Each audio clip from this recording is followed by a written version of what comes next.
If the British Empire and its Commonwealth last for 1,000 years, men will still say this was their finest hour. We stand for Queen, country, and video games. BRB UK. Worse teeth, better accents. Hello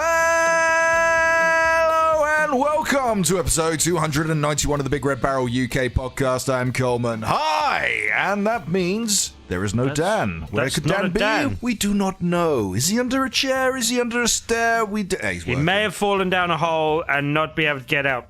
He's working. Yeah. What's that, Tim? Is Dan stuck down a hole? Yeah. Should we send help? Come quick. Quick, help. Send for Skippy. Send help. All right, and as per usual, we have a Timothy Kem of James Hibbs. Hello. And not so usual, we have Diarmuid. Hello there. That's a very unkind thing to say about a guest. He's not usual. Diarmuid's a very unusual man. Hey, I'm quite proud of my unusualness. Yeah, I love Diarmuid for his unusualness. And my lopsided penis. That too. I'm a big fan of that. I think it's been a while since we've had you on the show, hasn't it, Diarmuid? Yeah, it feels like it anime. We lost you to Geek Speak for a bit there. Yeah, usually it's the Geek Speak that have me. No, we went on a weird streak of having Dan on the show. So random.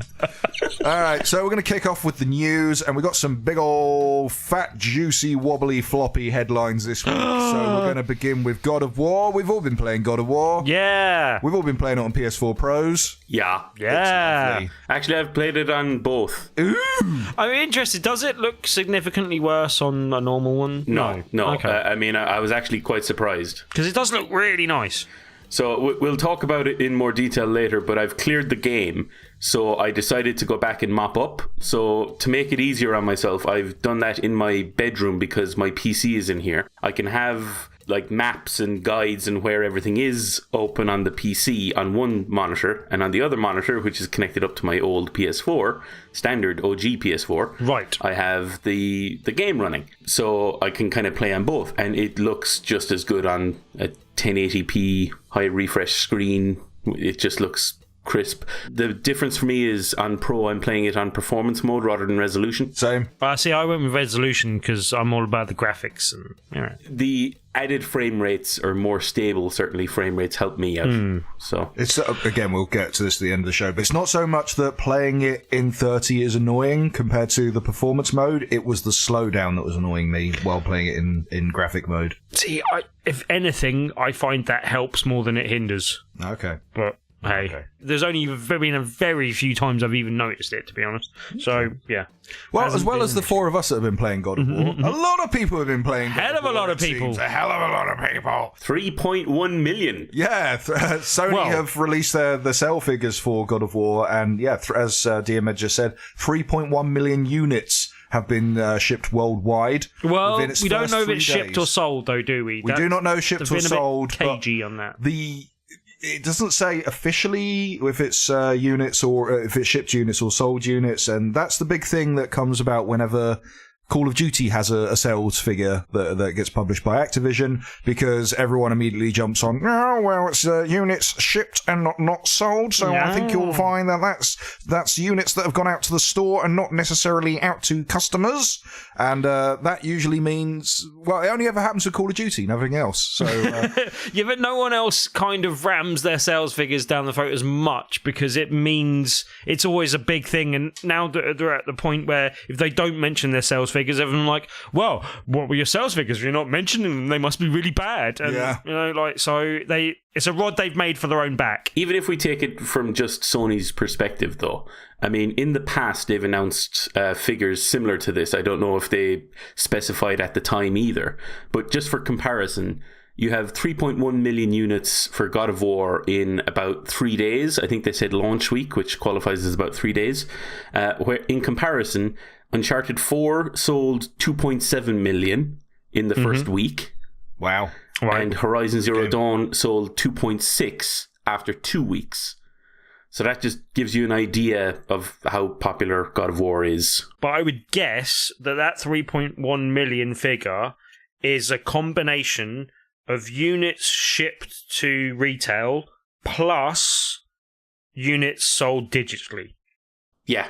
I just hope it's straight sales, to be honest. Yeah, it's better it sells, but the fact that they haven't actually specified that, knowing that would be the first question that most people would ask, or most people in our position would ask, type thing, then that's something that it's suspicious that in so much as I would imagine that is 3.1 million shipped.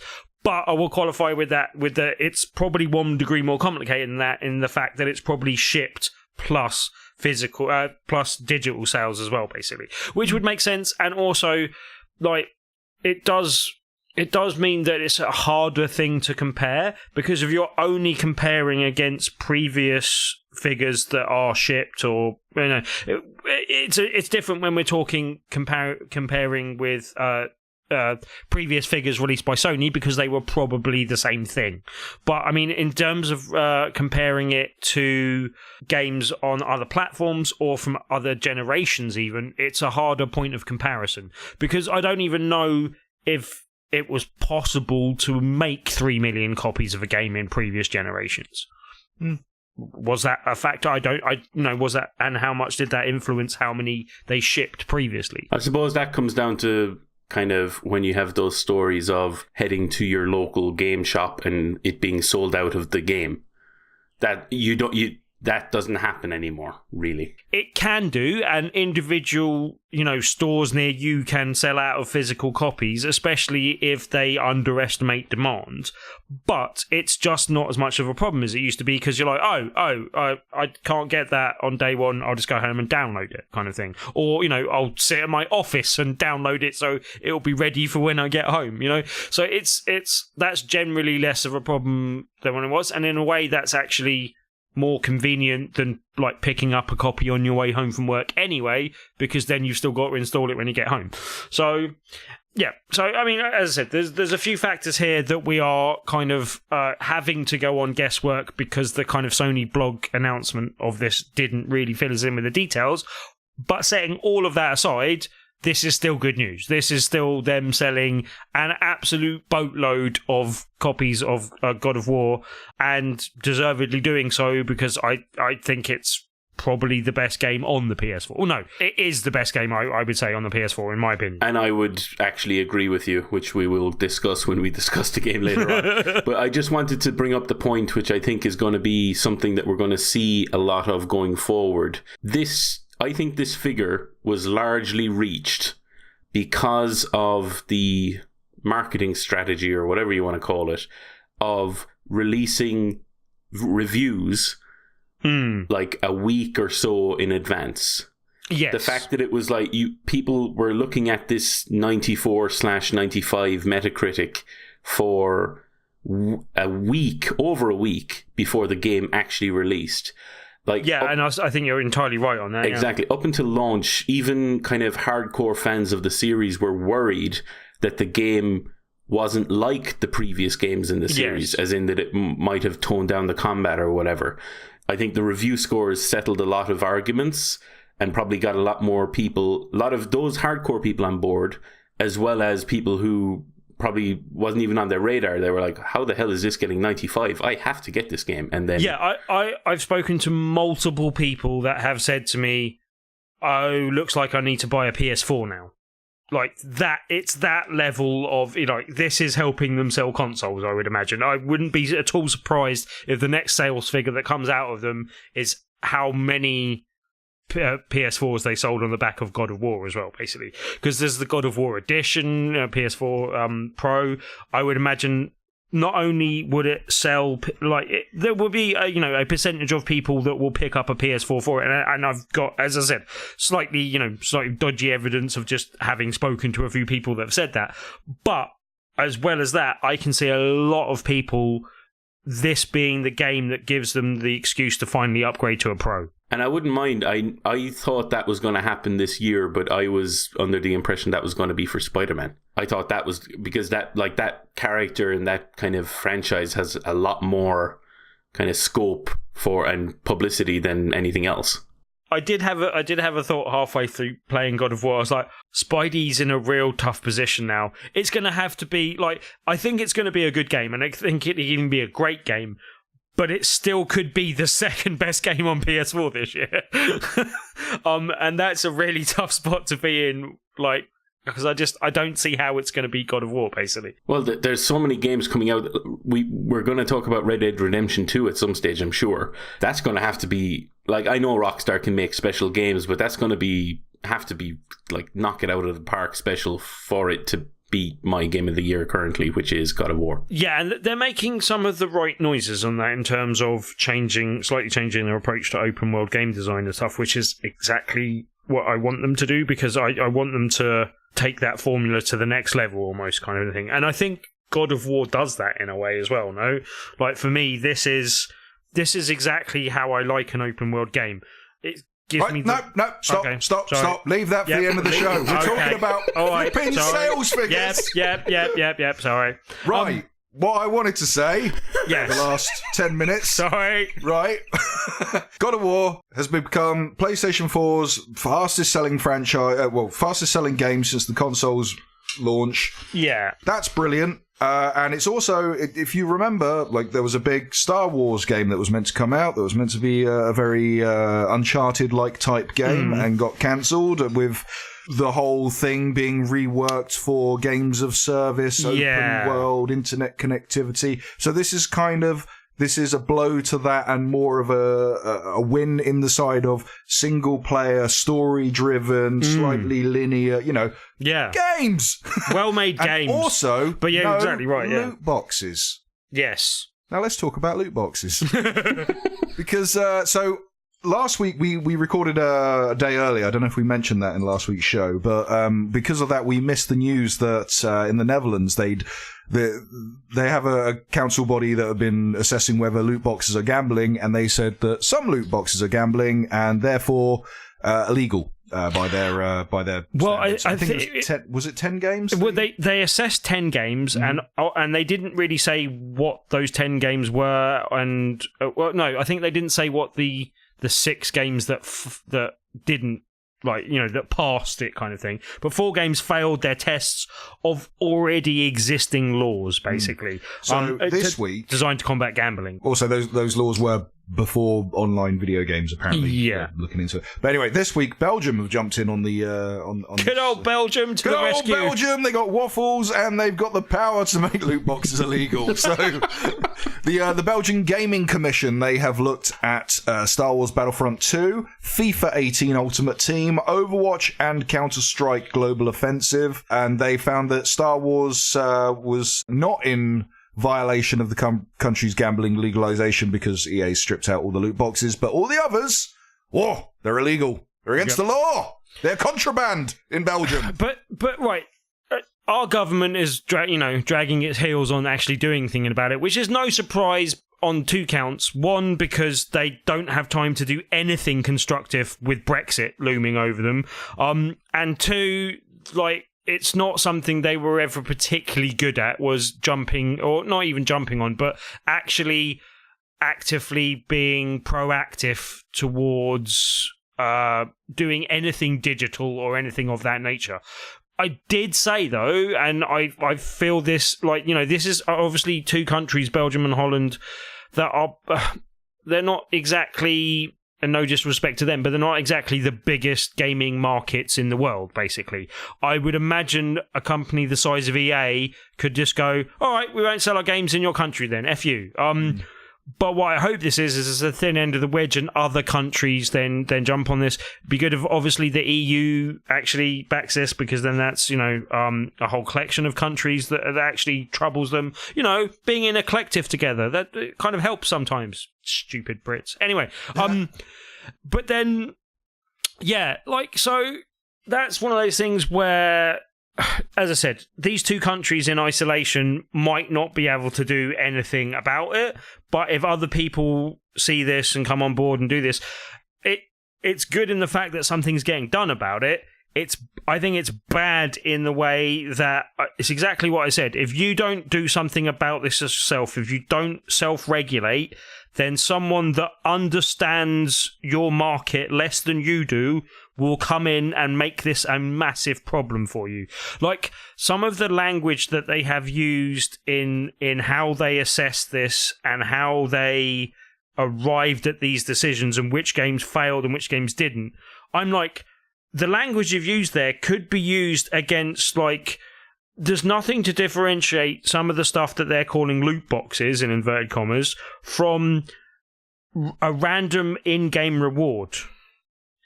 So, like, they're saying, because there's a random element to what you can get, and because there's a comparative different value in what you can get, and it's a bit different with games like CSGO where stuff is being sold online, and I think Overwatch has a similar problem with this as well, basically. But then, the whole FIFA team has this problem as well. The essential problem is that I think these games are going to have very restrictive laws put on them so they don't do this type of BS, which is entirely justified. This should be something that's clamped down on, but I am extremely worried that will have a knock-on effect that will harm legitimate, like, business, not even business practice, but legitimate ways of making and building a game, such as getting a random reward of, like, armor or, just a gun or something within a game, and that being randomized in some way, and that being too difficult to differentiate between that and a loot box type system, and therefore both of them being outlawed. And that's when this type of stuff becomes a big problem for an even bigger problem from the games industry, and has a knock-on effect, a negative knock-on effect for the actual end-use gamer as well, basically. So that's my real concern. I mean, you have people making decisions about this industry that have really very little idea about the industry. I mean, that is what you're kind of saying there. And yeah, it's when the ESA came out like last year and kind of said, well, we don't see it as gambling. It was like, that's not really the best response to this kind of thing. You put a bit more thought. Clearly, whether you think it's gambling or not, that's fine. But come up with some ideas. Come up with some solutions. Don't just say, no, we don't see a problem here, when there clearly is a problem. It's not just the loot box system and the randomization of rewards. Because there is the psychology of gambling has been used as a tool in gaming, and particularly in the loot box system. But it's something that is also present in other aspects of gaming. Like, for instance, there are both sights, sounds, noises, like very like well-known kind of triggers to the human brain that are kind of fundamental parts of some video games that could be outlawed by this system.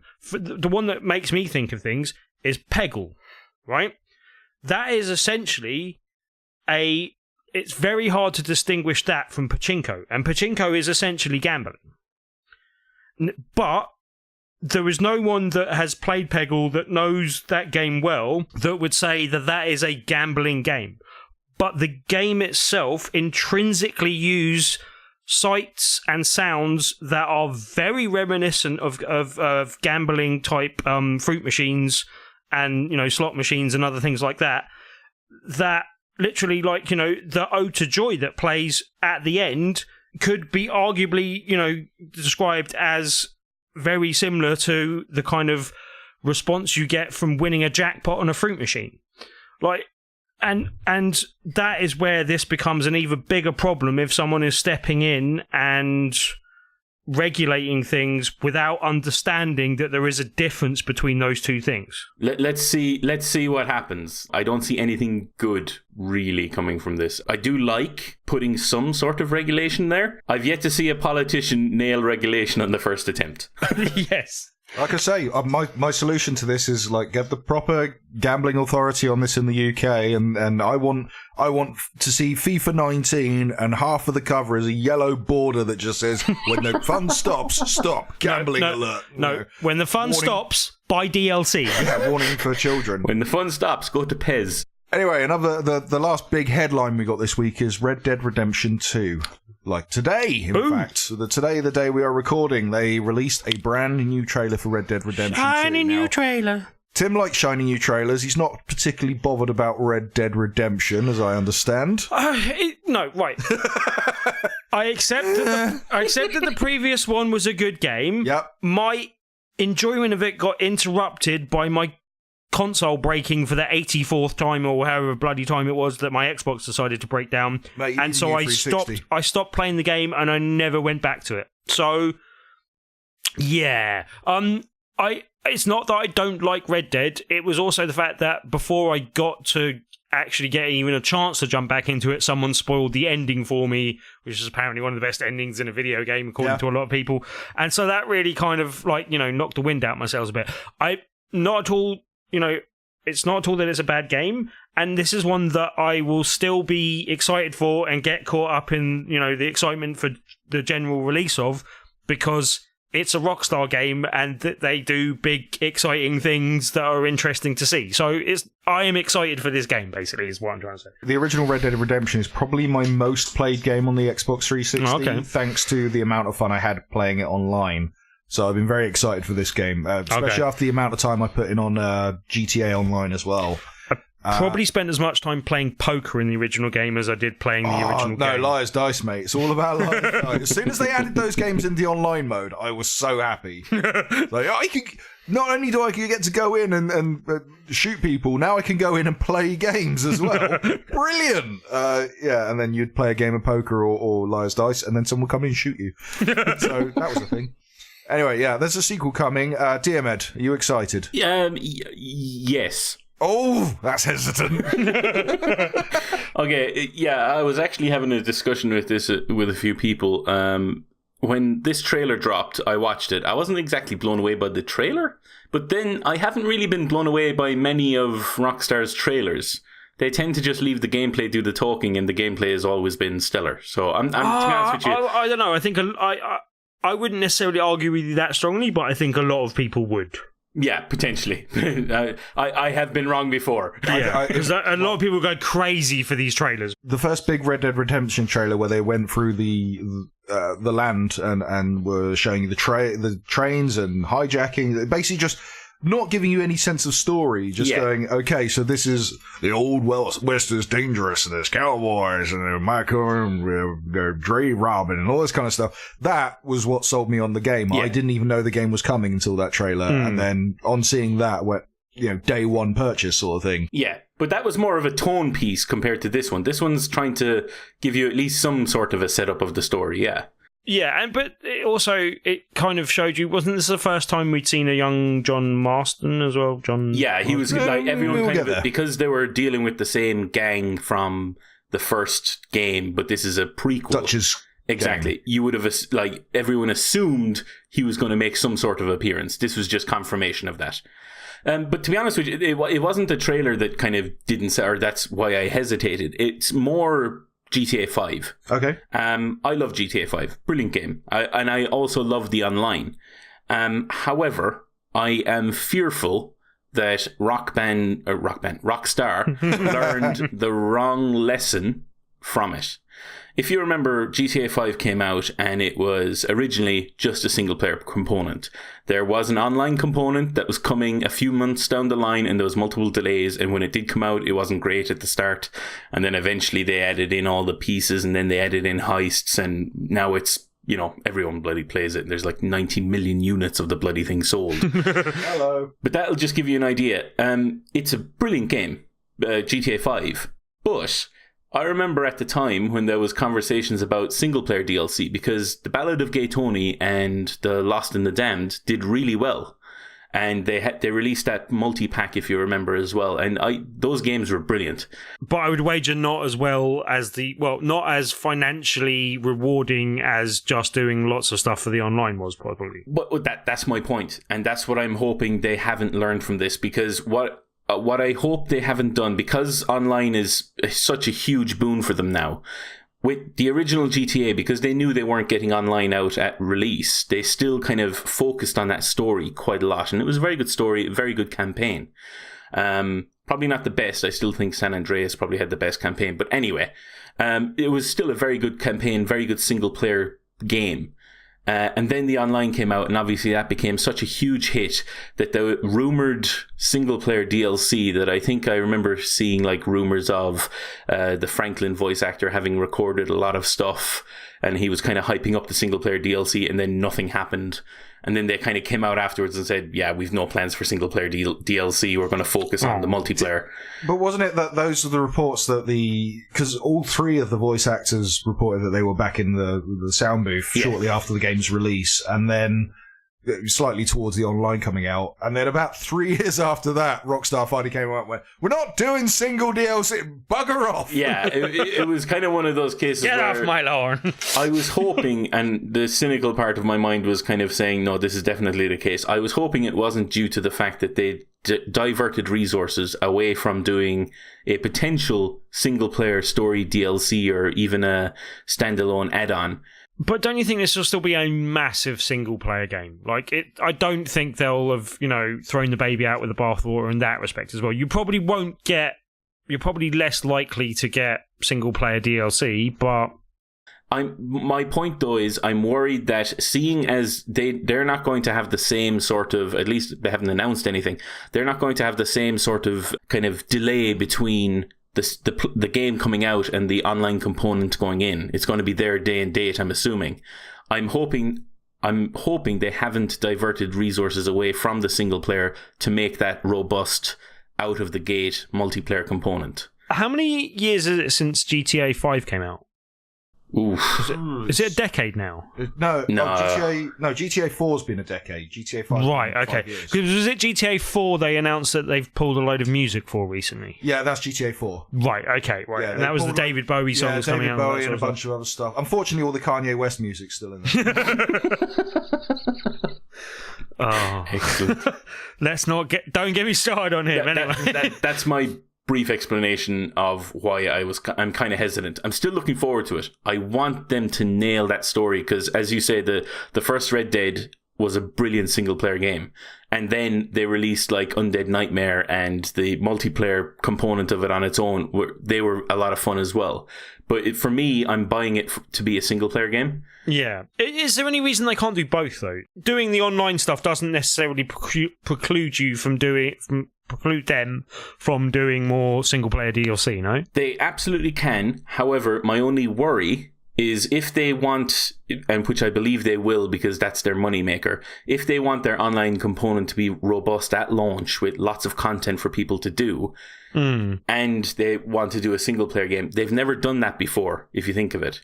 They've released a single player game and then they've added in an online component and then they've added in heists and that was over the course of 2 years or something like that. Yeah.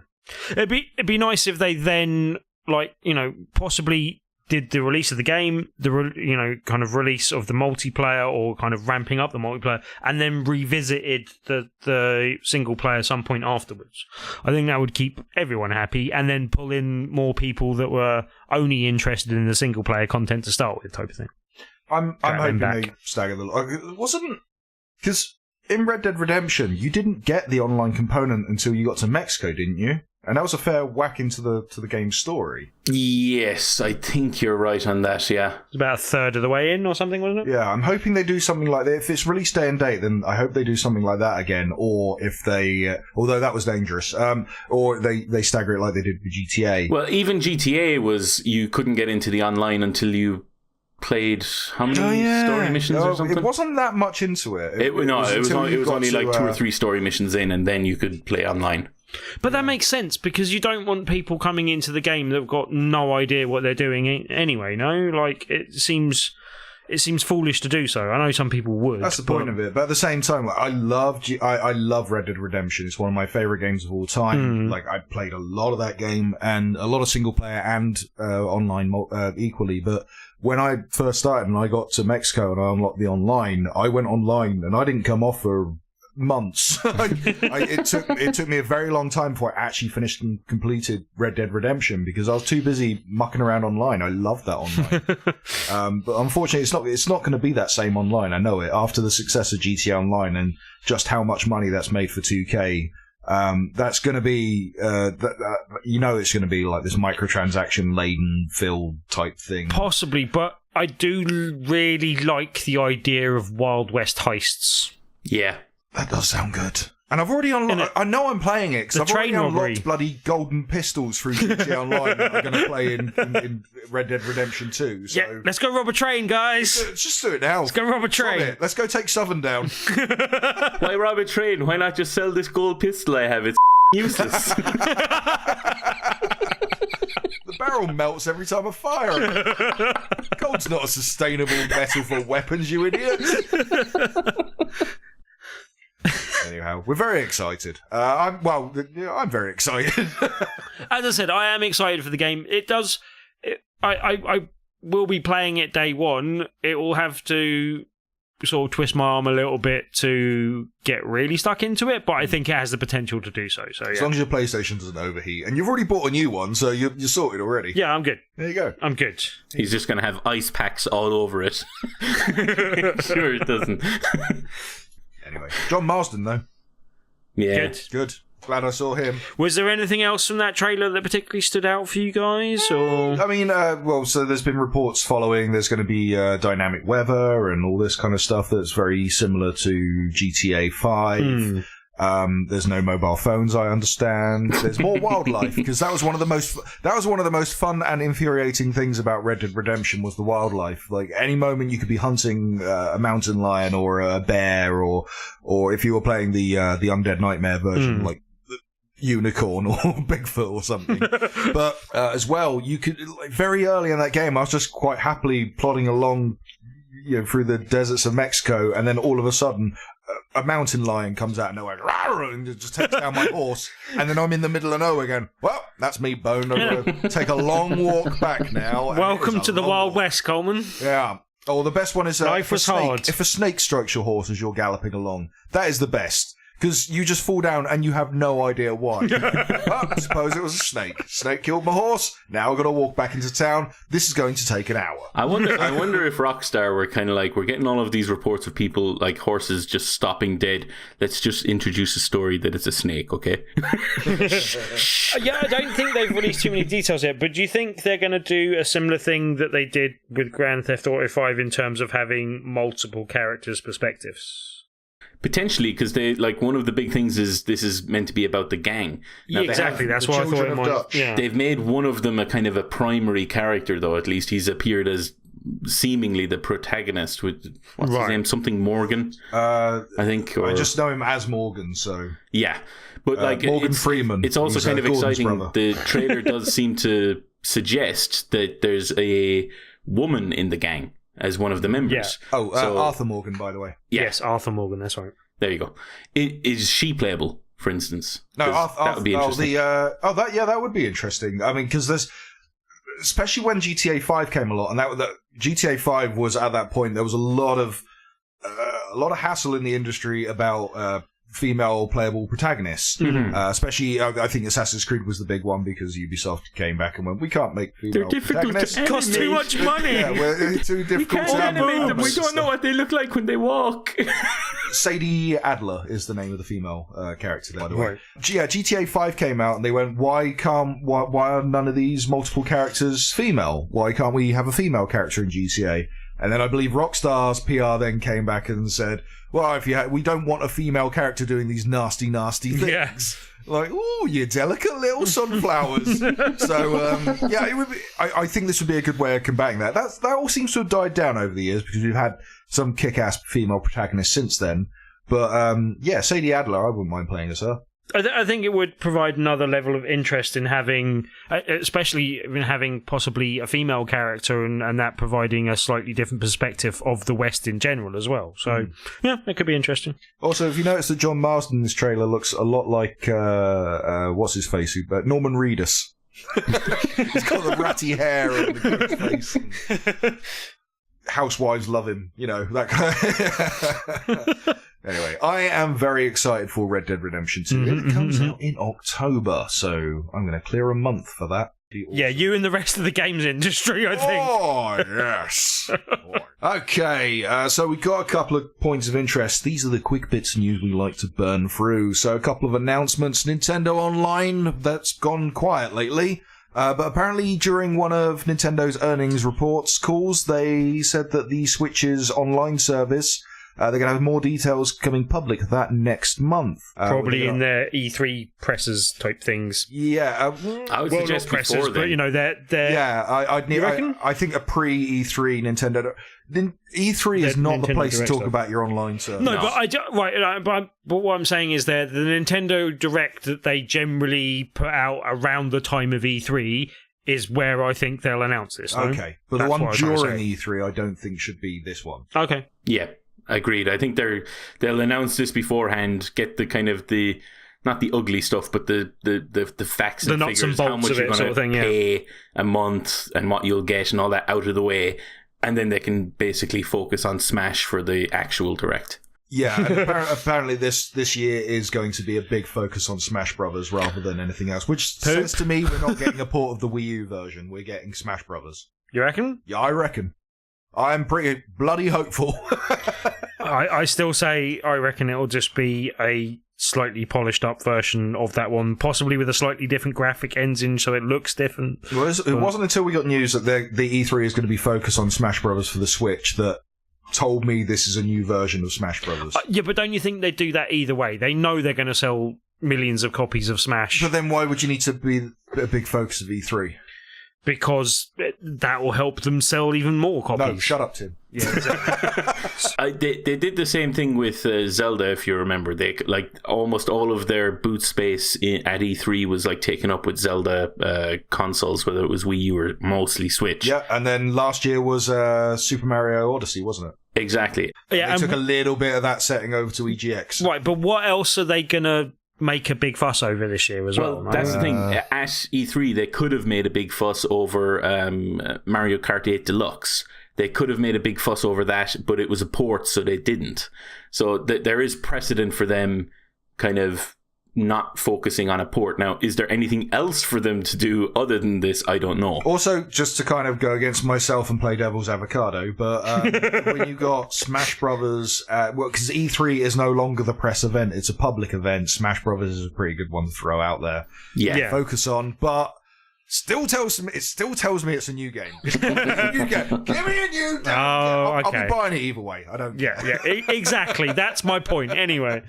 All right, moving on. Dragon Ball Fighters. It is Fighters. I checked, not Fighter Z. Good. So it looks like there's a brand new character that's been it's not been announced yet, but it's accidentally been leaked by Bandai Namco Taiwan.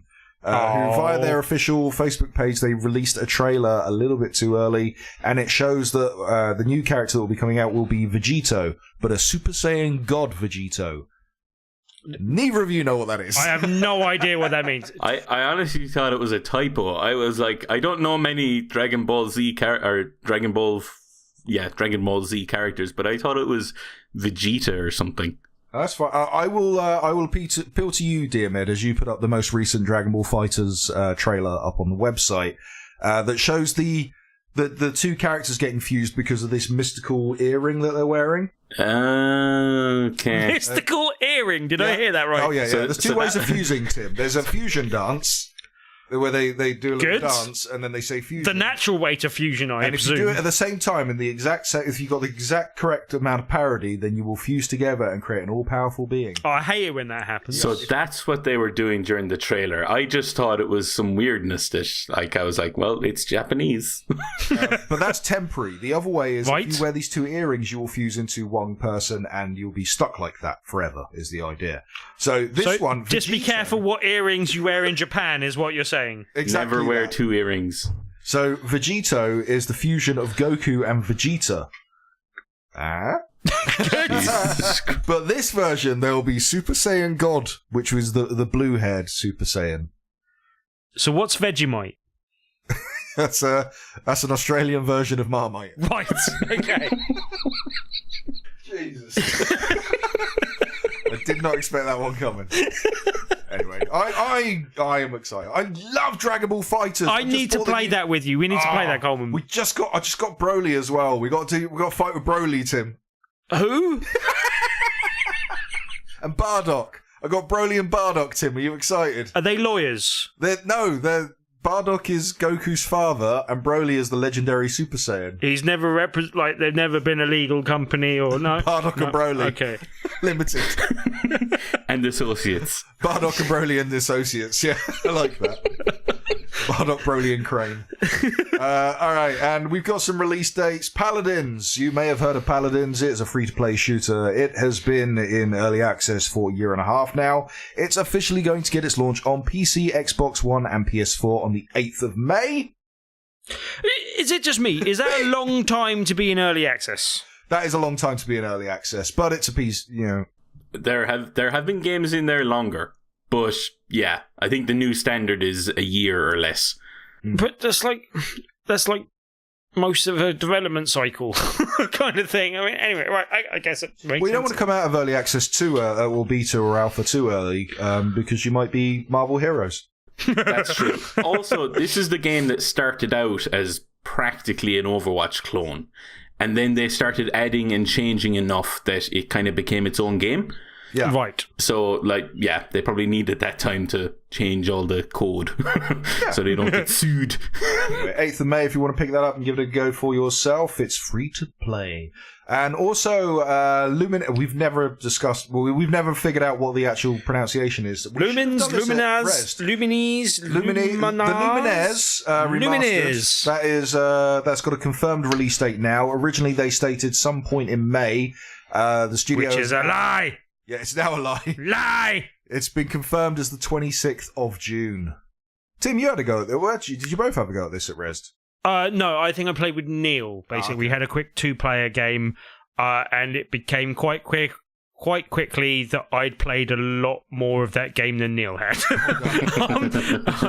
But I can safely say that I very easily slipped back into the pattern of, oh yeah, I know this game. I remember this game. I want this game. That's pretty much a day one purchase for me. I like my puzzle games, and there's something I really like about playing this type of puzzle game on a handheld. It just seems suitable. Like I grew up playing Tetris on the Game Boy, and so it kind of feels unnatural to not have a puzzle game on my Switch already. I keep on meaning to pick up Puyo Puyo Tetris because I quite liked that when I played it on the PS4, and I think that's very well suited to the handheld. But Lumines I don't know how to pronounce it, but I know that I love that game. The Lumines. A bit more anyway.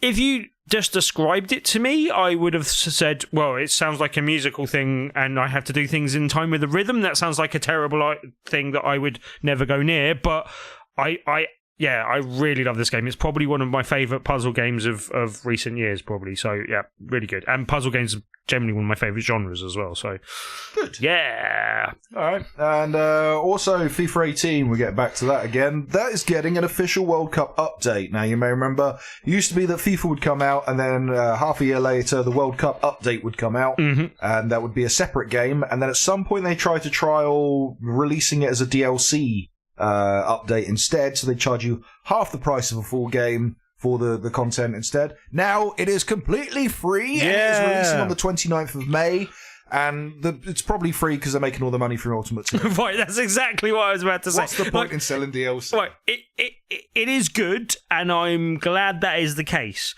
I wouldn't be at all surprised, though, if they made this decision primarily just because they looked at the numbers and went, how many people can we attract back to the game that will spend money on FIFA Ultimate Team? Yeah, it's probably enough. Let's give this an experiment.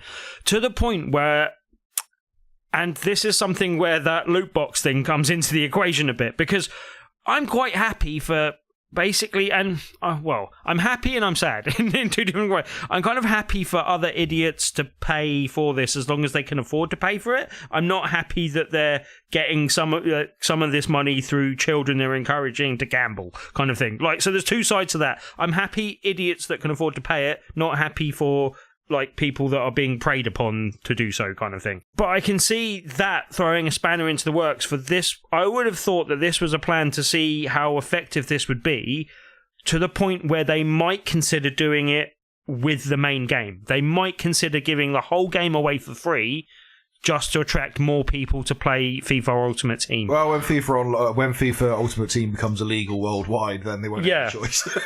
No, it's when FIFA Ultimate Team goes underground, and you can only play it in like market FIFA. Black market Chinese underground, online theatre things or something. I don't know. I think in China you have to disclose your loot box odds anyway. So I don't know if you saw, but a load of people something like 15 people or something got arrested in China, I think this week, for the whole making the cheat systems for PUBG. Overwatch and stuff, basically. Oh, there was a big PUBG one. But that was in Korea rather than China. It wasn't so much that they were making the cheats, it's that they were distributing them full of torrents and bots. Oh, really? Okay, that's even worse. But Trojans, sorry, not torrents.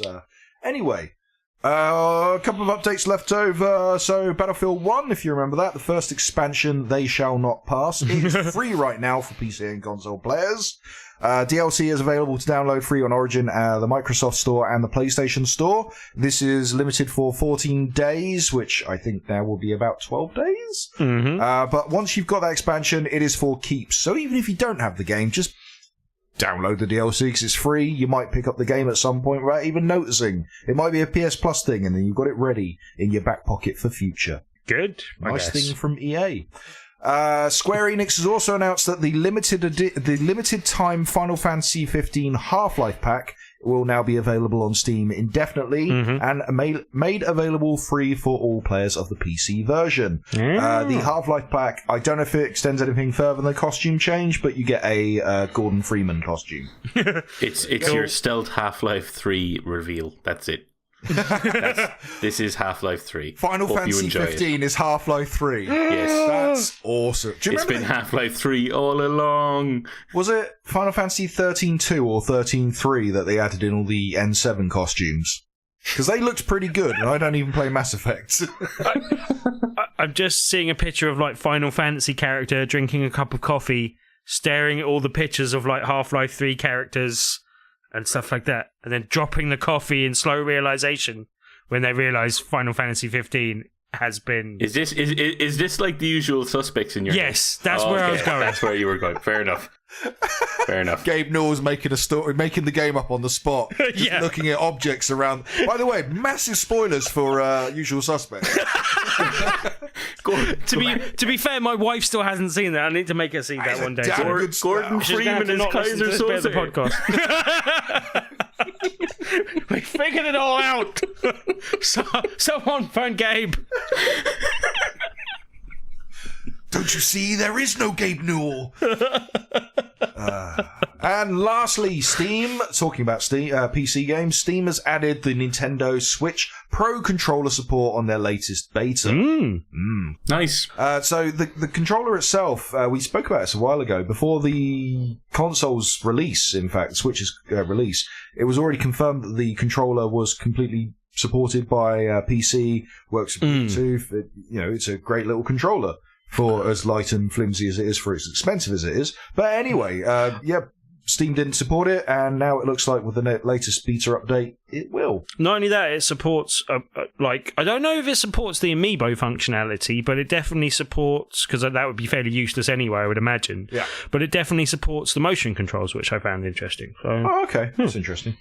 Yeah, well, the PS4 controller, the DualShock 4, it's the same. It supports the motion and the touch. I mean, I don't know about you guys. This wasn't particularly very exciting news for me. I thought it was interesting and good, and just me. And it's nice that Steam's playing well with Nintendo as well, type thing. But yeah, I don't know. It does. It's another tick in the Switch Pro controller's box, basically. It was an update. It's an update. It's an update section. We gave an update. Yeah. Someone might care. I don't, but someone might. No, I wasn't saying. I wasn't criticizing. I wasn't criticizing you for adding it to the news. I was just passing my opinion. God damn you, man. Alright, that's all the news. Let's talk about what we done played. And surprise, surprise, as Cilla Black once said, we've been playing God of War. God of what now? I've been playing a lot more slowly than the other two, but we've been playing God of War. But Dearmed and I have played it very differently as well. I mean, I think to the benefit of the site, Diarmuid actually played through the main content of the story of the game and actually got through it and produced a review. Yes. So well done, sir. Thank you very much. Good read. Go check that out on BigRedBarel.com. But I have very definitely and very deliberately been doing anything but that. It's probably the most inefficient way to get through the game, but it's added to my enjoyment and added to the length of time. And I've seen a lot of people say, I'm glad I left lots of things to do after I finished the end of the game because I'm not ready to leave it yet. And I can entirely understand that. And there are things I am leaving. I'm not exhaustively doing everything, but I am trying to do, every time it goes, you might as well go off and explore now. There's a kind of exposition line where it says, hey, exploratory time this way, kind of thing. And yeah, I've taken the chance to do that every time it's given me the chance. And you kind of see how it's kind of layered things on top of each other.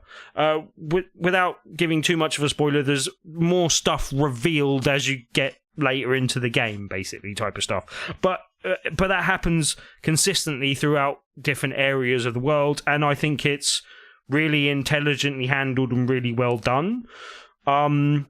There are a few things where, and it's actually quite good in terms of kind of signposting stuff. Atreus will say, I don't think we got the right tool for this now, almost quite blatantly kind of thing. And that's helpful. Again, that was what I was talking about last week. It feels very respectful of me as a gamer and my time as a gamer. It's filling that time. It's not wasting that time.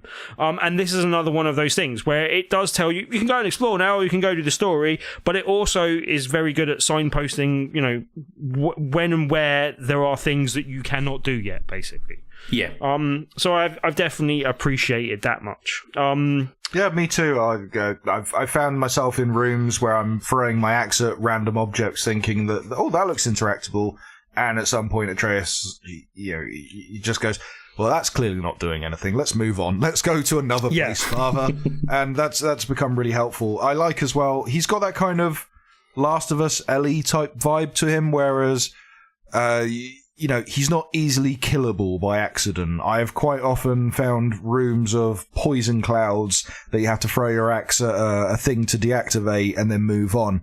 And me being impatient, just recall the axe and throw it to the next thing, not realising my son is still in a cloud of poison But gas. they don't punish you for that, though. Yeah, that's good. I like that. The other thing that I think's weird, I don't know if you noticed, but whenever you're getting onto a lift or a kind of platform that moves at all, basically, it does this thing where you'll turn your back to where your son's going to be, because he's going to instantly warp. He's going to instantly warp behind you, and there's a few times when he's freaked me out like that, when he's talking to me, and you can kind of hear positionally where he is, especially if you're wearing headphones, it's kind of obvious where he is in relation to you, and then when he kind of moves really suddenly, you're like, what? What did you do there? I need to put a bell around your neck. But yeah, exactly. Yeah. But yeah, I would much rather they did that than kind of made me have to wait around for him and do it. So there are small sacrifices in terms of the things, but they've tried to intelligently cover those up as much as possible as well, which I think is generally well done. There's also the bits where you jump on something and then he jumps on your back and you're like, mate, I could just about make that jump. How do you do it as a small child? Anyway, I guess he is, kind of a god, so... Also, thank you to Sony Santa Monica for adding Valkyries, because watching Tim try to fight one of those things is one of the most amusing things ever seen. Because Tim plays with headphones on, and all you can hear is click, click, click, click, click, click, click, click. Bugger! Oh, come on! Click, click, click, click, click, click, click, click. Don't understand how many times I was so close to getting it done, and I was just funny. Okay, I'm going to have to come back to this, but yeah, it's one of those things where, as I said, I was mentioning last week that in most of the, most games, I get to another boss fight and I'm like, oh, come on, all right, let's do this again, kind of thing. Whereas in this one, I'm really up for it and really kind of, come on, let's fight. And that still remains the case, but it's lessened slightly when you're seeing repetitions of things a little bit, which you do as you go slightly more through the game. But when it mixes it up sufficiently enough that you're thinking you're fighting something significantly different, and I'm deliberately skirting around things a bit to not give spoilers, but when it mixes it up well enough and gives you a different challenge and a different thing to do, sometimes that can be difficult, and the game's definitely got more difficult as I've got deeper into it. But I found that and it tells you this pretty much in the tips and the tools, the tips that it has on the screen and stuff, but if you're struggling with a fight, you probably just need to like rejig your armor a bit and possibly change up some of your runic attacks and stuff like that. And yeah, that was one of the things in the Valkyrie fight. Like, I soon learned afterwards, okay, this runic attack that I'd got just before I went into that Valkyrie fight was possibly the worst type of runic attack I could have when trying to attack her. So I should have changed that out for something else. And you could just try not sucking. I could have tried being better at video games. Yeah, get good, Tim. Get good. Get good. But that was the annoying thing that was frustrating me, was just the fact that I was literally like less than half a bar of energy away from killing her on several occasions, and just came up short every time. But I was like, oh, I could so do that if I was just, better at video games. I continue to think it's a really well constructed game, and that the combat is some of the most fun I've seen in that type of game, basically.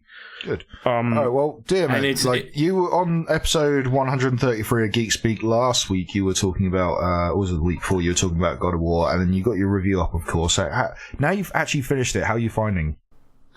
I'm still well in there.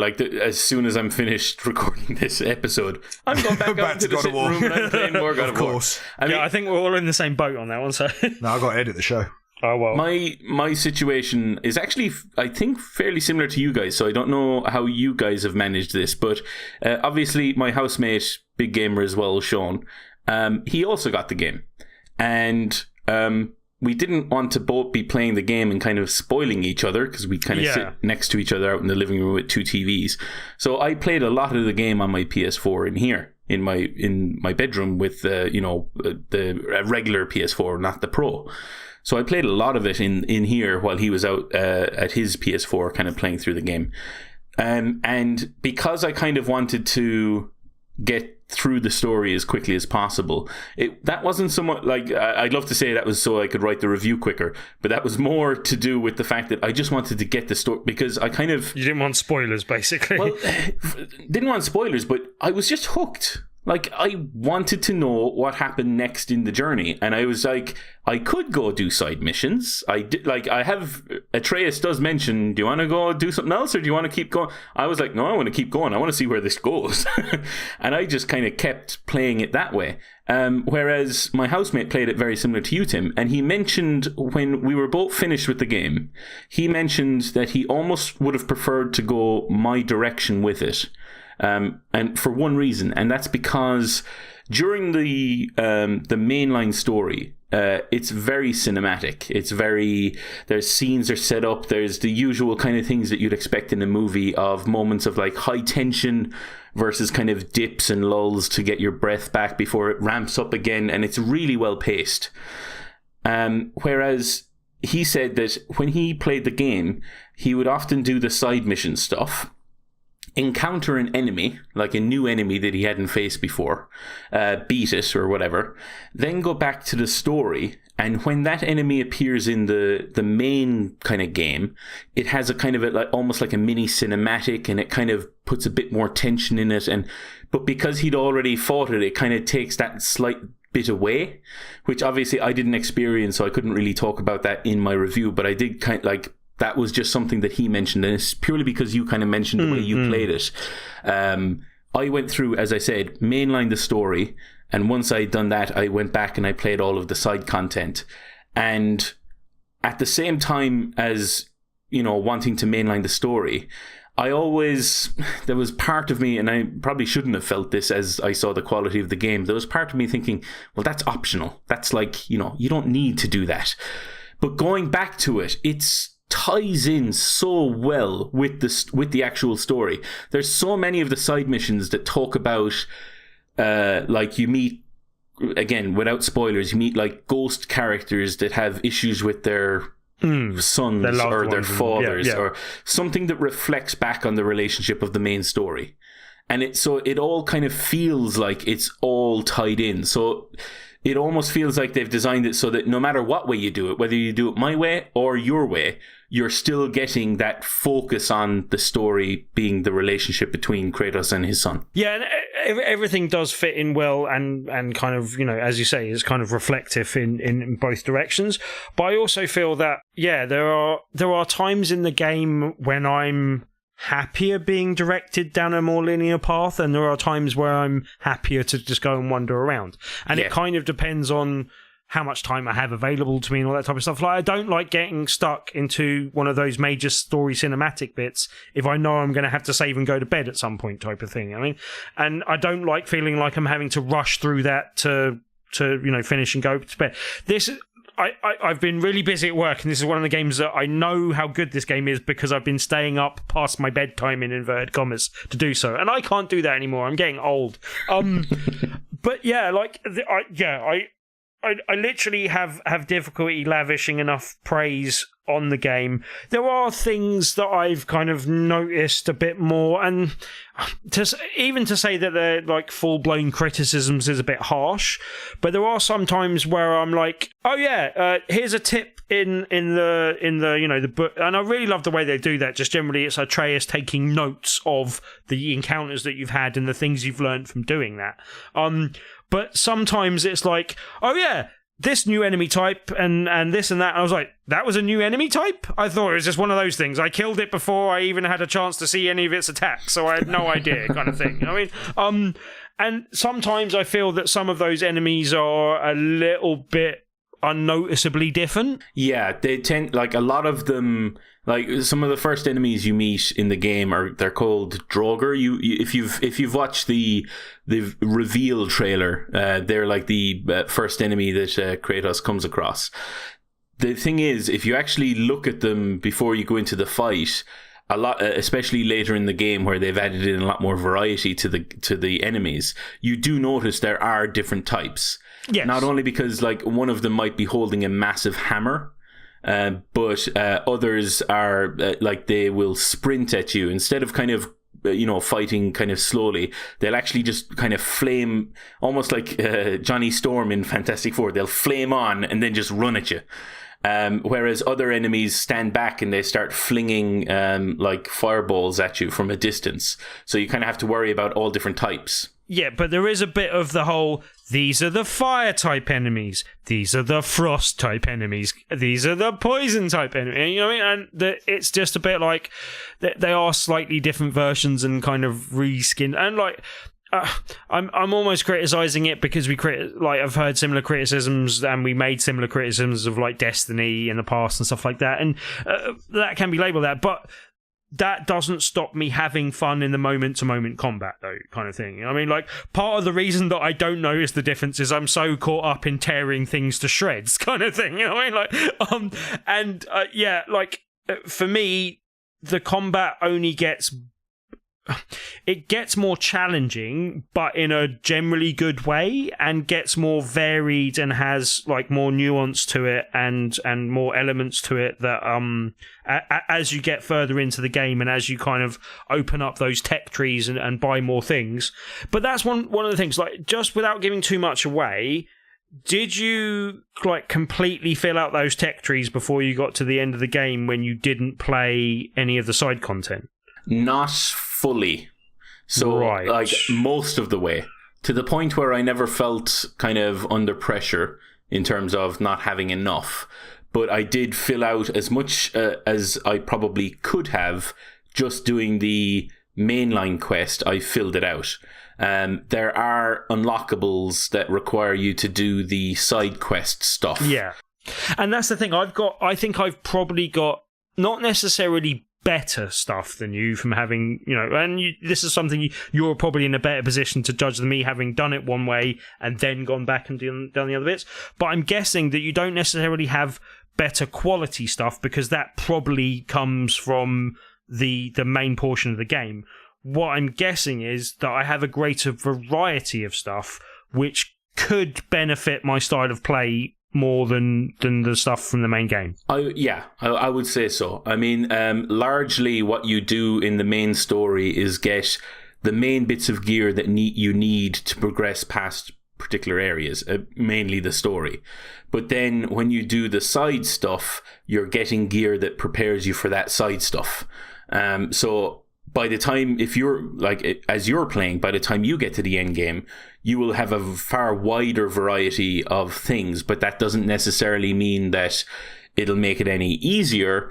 It just gives you a few more options. I don't know. I'd be interested because I'm not sure, and I'm not sure where I've necessarily picked up all the things that I've picked up because I've picked up so much stuff. But when, say, in the runes, and trying to not give too much away, but say in the runes where I've got like 2 of them that will reduce my frost damage by 20%, basically. So I don't know if that's something that I got from the main part of the game or something that I've picked up. Because I think I got those from fighting ancients, which you'd only find in certain areas type of thing. Yeah, I know what you're talking about. So there are elements that will kind of help you, but again, they are only options. So you were talking about frost damage, and there, as you say, there are enemies that are kind of ice-based that will do that to you. However, in the main quest, you still get a selection of talismans that you can equip and runes and so on, but obviously not quite as wide a variety. But similar to the runic attacks that you get to choose, or the talismans you get to choose to equip, or the armor, all of that is about you tailoring your equipment and your perks to your fight style. So one of the first things I unlocked was this cyclone attack with the axe that just basically made me spin on the spot, and it was a light runic attack or something like that. I kept that equipped the entire game. I found it the most I don't useful. think I've ever used that. Exactly, but I found it most useful in the fights where you're doing crowd management, because it basically makes you invulnerable while you're using it, and it also knocks everyone back. That's what I used it for. But I see I've got other attacks that do that, but I don't. That's not necessarily one of my runic attacks, I think, basically. Yeah. There are, like, as you unlock more stuff in the general kind of skill tree, there are like heavy attacks that cause kind of bounce back as well. But in terms of the heavy runic attacks for the axe, I tried 4 or 5 different ones before I settled on one that I found to be quite useful. And I leveled most of those up before I kind of determined whether it was good or not. So see, most of the game I've been using like ranged attacks on those runic attacks, basically, because I really like those, and they're quite powerful and have knockback as well. Exactly. So, and it's about learning the combat, learning the combos as you unlock them in the main skill tree, and then tailoring everything about your character. Like the whole RPG elements bit that they've introduced in this game, it's not window dressing. It really does help the game because it allows you to tailor the game to kind of... Yeah, and I think that's to the game's benefit generally, you know? Like, it does feel like that they're well-made systems, well-rounded and well done, basically. And just to go back to the point that I was going to make then about the frost damage stuff, you can equip frost damage, which means that if you get hit by frost damage, that's fine. You don't take as much damage. Whereas I have, for instance, a talisman, which I won't give away the name of, but its basic power is it allows me to evade more, as in like the distance I travel when I evade is a lot more, which means that I don't get hit. That'd be handy for those Valkyrie fights as well. Exactly. So I don't get hit by as many kind of frost attacks as you would either. So either way, you're kind of tailoring it around what your combat style is. Now, as I said, doing the main side quests first will give you more options, and that's always going to be better. But at the same time, it doesn't exactly, knock you back if you don't. But as I said, I think it's probably an inefficient way to play the game, and it's probably artificially pushing up my playtime because because there's an area I'll explore when the first kind of set of exploration comes up, and then I'll go back to that area and re-explore it. And, I can open up that path now and go down there and stuff like that. So as I said, it's inefficient, but I'm quite happy to be inefficient with this game because I'm enjoying my time in it so much. Yeah, basically. Agreed. Absolutely agreed.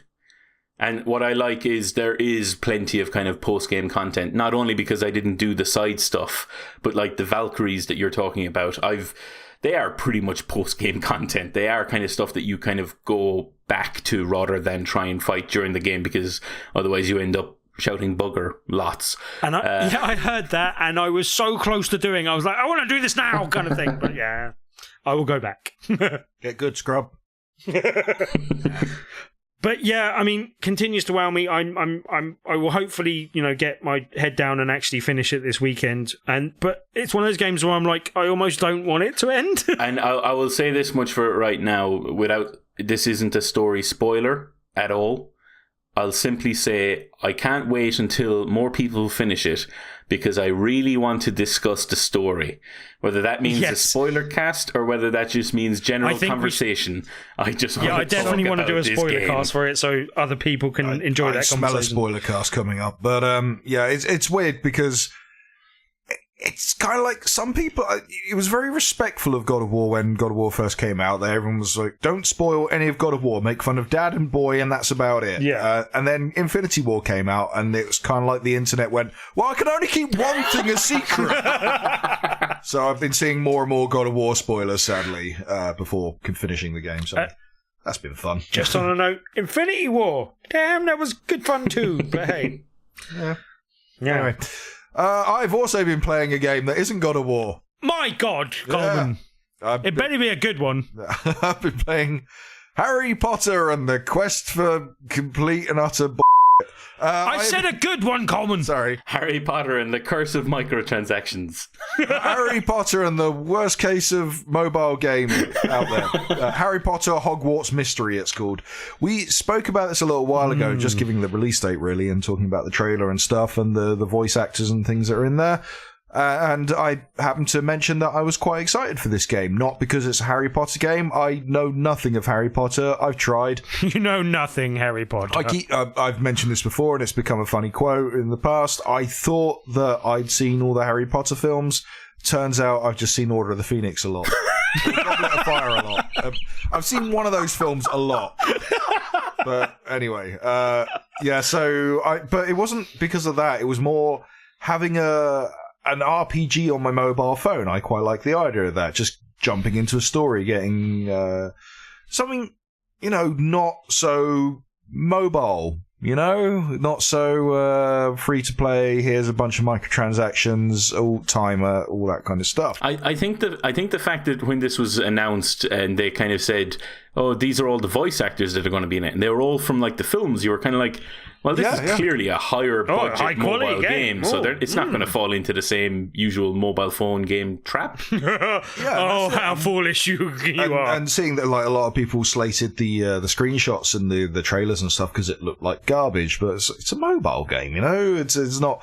You're not expecting a massive amount of effort to be put into it, but yeah, it kind of pushes the greatest graphics known to PlayStation 2. So there you go. I've been playing it, and it took me a while to play it because you load up the app and immediately it needs to install updates after downloading the app, and they take forever to install. And it takes forever to show you the loading screen, but it plays you a nice little trailer, and it does the Little did you know that was the best part of the game. You've got the lovely soundtrack, and you've got Professor McGonagall's voice. McGonagall? Yeah, Professor McGonagall. She's talking to you. She's like, "Welcome, Harry Potter, into the world." I'm sorry, I have to clear this up. It's Professor McGonagall, not McGarnagle. I thought it was McGonagall. No, McGonagall. McGonagall. I did state I know nothing about Harry Potter. That is why I just had to interject, because if you kept saying it, I would have to just log off right now. It's the one who's like, Doonton Abbey. That one. Yes. Yeah, she's there. And, it looks all lovely and witches and wizardry and all that kind of stuff. It's very exciting. And then it finishes playing the trailer, and then you go back into a loading screen of waiting for the thing to bloody download. Takes forever. And at least you didn't have to pay for the privilege of waiting. Not yet, anyway. So the way the game it looks interesting. It really does. You know, you got a character, you give him a name, you pick, like, Character with a name? Yeah, you're playing as a first-year child, so I'm thinking, well, I'm trying to make him look like I did starting junior school, you know, and you go off to Diagon Alley and you mess around with avatars that look like the reanimated corpse of John Hurt, and you pick your one chooses the wizard and all that stuff. But all you're really doing is you start off this game and you're playing a young boy or girl, depending on what you pick, whose brother has gone into Hogwarts and apparently betrayed his house and gone against the school. You don't know why, it's not really explained. You have to find that along with the story. And then from that point, you go to Diagon Alley, you make friends with a very strange boy, and then you have to go pick up your wand and your books and all that kind of stuff. But the story's interesting enough, but then you're just kind of tapping on things. It's like, okay, you need to go to this shop. Okay, I'll tap in the shop 3 times. Once you've done it 3 times, then that's it. You've been to the shop and picked up the things. And then you're off to Hogwarts, and then you go into a class. Okay, I need to learn in class. What do I need to do? You need to read this book. Okay, tap a book 3 times. You need to talk to this person next to you. Okay, tap on the person 3 times. And sounds great so far. Yeah, it's weird because they put in a story of an RPG, but not the mechanics of an RPG. Yes, because you can't microtransactions the mechanics of an RPG. That's the problem. And what you don't realise early on, the tapping thing, and the reason you're doing it 3 times, is a little energy bar that fills up each time you have to perform a task. And each time you're tapping on a thing, you are spending energy to fill up the energy of that bar. That's why it requires 3 times. You are spending energy each time. Right. And then when you progress far enough, and this is the bit you'll see all the headlines about. Yep. You walk into a room and then some vines grab your character and start choking you, and you have to tap on the vines to release yourself. However, by this point you do not have enough energy to release yourself from the vines, so you can pay to get yourself out of the vines, or you can watch a troll be strangled for 20 minutes. Until the timer runs down and you have your energy back. Oh my. I have to admit, I've seen Jim Sterling's video on this, and that has got to be one of the worst decisions ever made in video game design. I played before Jim Sterling's video came out, and I will fully mirror what he says at this point. You know, I'm very, very rarely do I go into games thinking, but think of the children. But in the cases of certain exceptions, like FIFA 18 and the Ultimate Team and all the microtransactions that go into that, and this, I am definitely think of the children. Here is a game geared towards children. Yeah. Here is a children's license. Harry Potter doesn't get more children's mainstream license than that. Watch a child be strangled or give us money. Whoever just said, yeah, that's the way to go. Let's strangle children. Shockingly bad. And demand money if they don't want to continue watching. And then here comes the real skeezy bit. So there's so each time you progress, it's an RPG, it's a story, you progress through chapters. Chapter 1 is your tutorial, chapter 2 classes, chapter 3 mission. And within each chapter, you have subsections, and they may be a class or a quest or whatever the plot needs you to progress through. So you go to potions class, it goes, you need to go to potions class. So you click on the potions classroom, it'll pull up a little menu and it'll go, do you want to start potions classroom? Yes or no? And next to yes, there is a timer. And it will say an hour or 30 minutes or something, 20 minutes maybe. Probably not 20 minutes. But anyway, what that is, so when I'm talking about, for example, when I'm talking about getting choked by the vines, you have 20 minutes to wait until that then recharges, so you can then get out the vines because you'll have enough energy that way. The other timer, you are timed for the missions you are doing. If you have an hour to finish a mission and you don't want to pay for extra BS of trying to get through this mission with extra energy and stuff,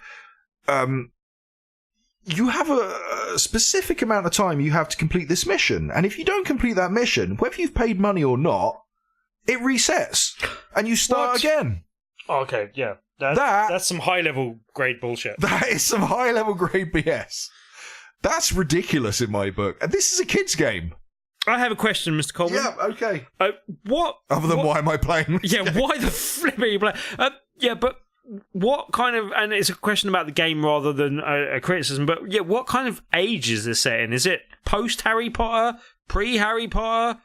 Is Harry Potter still at school at this stage? It's hard to tell. It's hard to tell how much I've played because I keep having to step away for 20 minutes. I've not played enough to know what point it's in, but there's some articles I saw pop up on IGN today about where in the mythos is this, because there's characters and stuff that exist within the movie, but they don't mark up with the timeline, so it's debatable. Oh, so it's a bit nebulously weird, basically. Yeah, I think they just kind of put so much emphasis on trying to get voice actors that are from the movie. And trying to strangle children. And strangle children for money, you know. Yeah. Holding children for ransom in trees. The pre-release of this game, so I was kind of interested in this before I read all of the child strangling. And I was kind of interested in, dipping my toe in it because I'm not really a big mobile phone gamer. But I thought Harry Potter was going to change that maybe.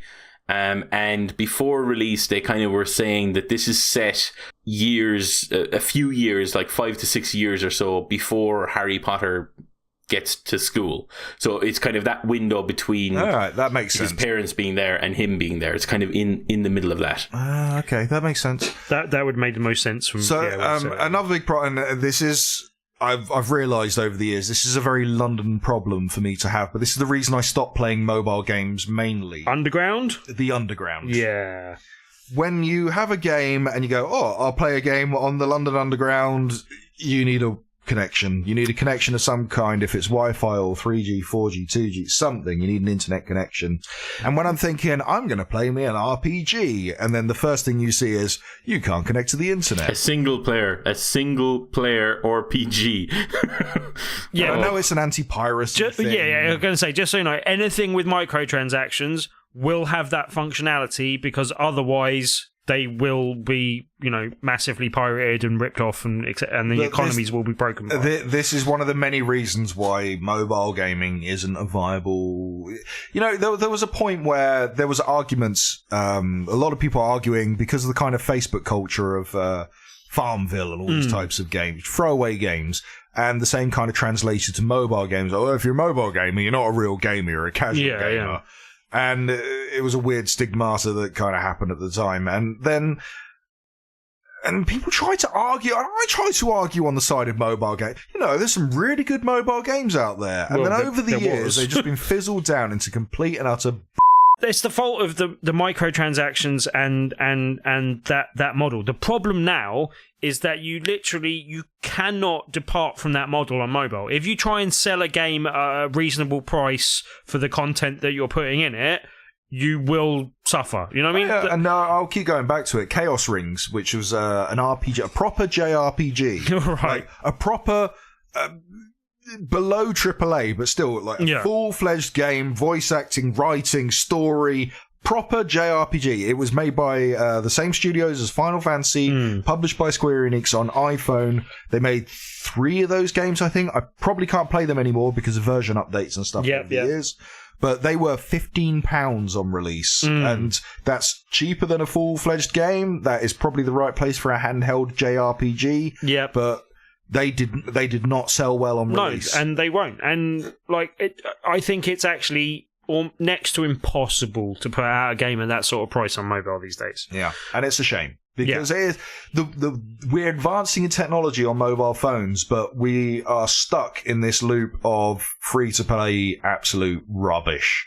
And it's sad. I've been playing Star Wars Galaxy of Heroes for 3 years now, basically. Yeah. And I'm trying to, and I use this language deliberately. You seem to be weaning yourself off of the Switch, I've noticed. I'm trying to wean myself off it by substituting that for the Switch. And I almost feel guilty anytime I go back to Star Wars now. But what I'm trying to do is trying to play the game when I have the spare time, rather than doing what I was doing before, which was making time to play the game. Yeah. And that's something that I'm deliberately trying to do, because I don't like being beholden to a game that I almost feel that I need to give it cash, kind of thing, for the amount of time I've played it. Basically, look, I really like it. I like the time that I played with it. I've played too much of it, type of thing. But yeah, I do feel that my time away from that game spent playing other games is more productive, especially as I can actually talk about it on the show. Yeah. All right, so basically, Harry Potter and the quest for more money, otherwise will strangle a kid. Don't make me kill another one. Not really worth it. No. Yeah, I cannot. Not even for free. Knowing what she's like generally, and from her attitude through Twitter and stuff, I do not think that J.K. Rowling will take that lying down. Anyway. I don't think that's the type of thing she will like having done with her license. Basically, we will see on that. Let's hope so. Especially after all the Middle Earth stuff. So, yeah. Anyway, that's about all we have for this week. But before we say thank you to some folks, of course, Tim's got to talk about board games, because he bloody loves board games, Tim. I bloody love a board game, What mate. is going on at Tabletop Tuesday this week, Tim? Right, well, I'll tell you what's going on this week. It's not what I announced at the end of last week. Mainly because I was like, ladies and gentlemen, thank you for joining us for Tabletop Tuesday, blah, blah, blah. Oh, you mean at if I the can have your event? attention for a second, please. Got everyone's attention, and then went, next week's game is... Oops. Oh, I forgot. So I announced... FIFA 18 Ultimate Team. Yeah, I kind of announced something that was actually I planned for the week after, and it works out better just in kind of scheduling in terms of the type of games we're doing if I actually revert to my original plan. So I am doing that, and I'll announce that on the blog and the meetup group as well. But this week we are playing Century Spice Road, the Gollum edition. Basically. Oh! So it's reskinned version of Century Spice Road. One of my favourite games from last year. It's exactly the same mechanically as Century Spice Road, but it's just got gems rather than spices, and then it's just got a kind of Gollum theme rather than the theme that was in that before, basically. Oh. But, yeah. Anyone that didn't play, a great game. Like, there is a reason why I was happy to basically receive another copy of this, because it's such a good game that I think we could do with two copies of it, because I regularly recommend this to other people. For anyone that hasn't played it, a lot of people talk about it in the same vein as Splendor. It is a bit different. It does enough of its own things differently to kind of make it its own game, but people that like Splendor tend to like this game, basically. Really good one. No matter which version, Century Spice Road or this Gollum edition that you're getting, they're both still good, but this one's a kind of, as I said, a reskin of that game. And they recently announced that the next one will be at this that will be early to see at this year's UK Games Expo, and I actually got to play the game for the first time at last year's UK Games Expo, and so I'm looking forward to playing the new one. But this is in the meantime, this is a slightly different version of it, but mechanically basically the same. But still really top quality game, and I recommend anyone coming along playing it. For anyone who doesn't know, each and every week we have a different feature game.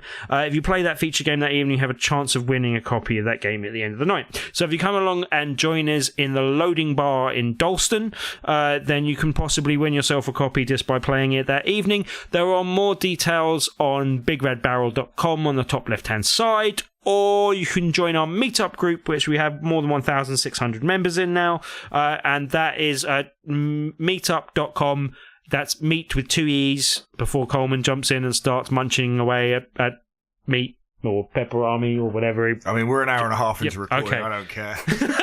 I don't care. So basically, come and join us, meetup.com/Tabletop Tuesday. Come join us for the evening and possibly win a copy of the game. I do assume that meetup with, spelt the other way would be like a gay hookup site. No, it's already claimed. It's like it's a web. I mean, what I wanted to do was Bacon versus pepperami. I wanted to turn it. Yeah, I basically wanted to turn it into that.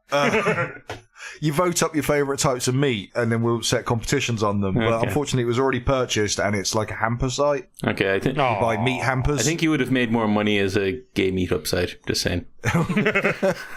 We could build it. If you build it, they will come. BRBmeetup.com. If you build it, they will come. Oh. Double meaning. Anyway, that is Tabletop Tuesday, and before we get the hell out of here, we've got to say thank you to a few people, and I'm going to run through them all because you do that. On the forums, thank you to Stingo. On Twitter, thank you to Gabriel. Thank you to Bleezy, and thank you to the very poorly Nelly. Get well soon, Nelly. Nelly. And on Facebook, thank you to Chris Nicholas. Or Nichols. Or Nicolos. You may have to correct me on how to pronounce Nicolis. Nicolis. Chris Nicolis. Chris Nicolis. Thank you very much. Thank you very much to Diarmuid for jumping in at our last minute today. Yeah. You're welcome. Someone put up the Diarmuid signal, and he came running. Saved us all. Thanks, Dan's work, for creating a moment's window where we had to find someone. Yes. Thank you, Tim, for being Tim. Woo! Thank you, me, for being me. Yay. This has been episode 291. So many numbers of the Big Red Barrel UK podcast. With a snap of the fingers, we're all going to disappear into dust. So for this episode, I have been Coleman. I may have been Tim. I've definitely been Diarmuid. And until next week, dear listeners, goodbye.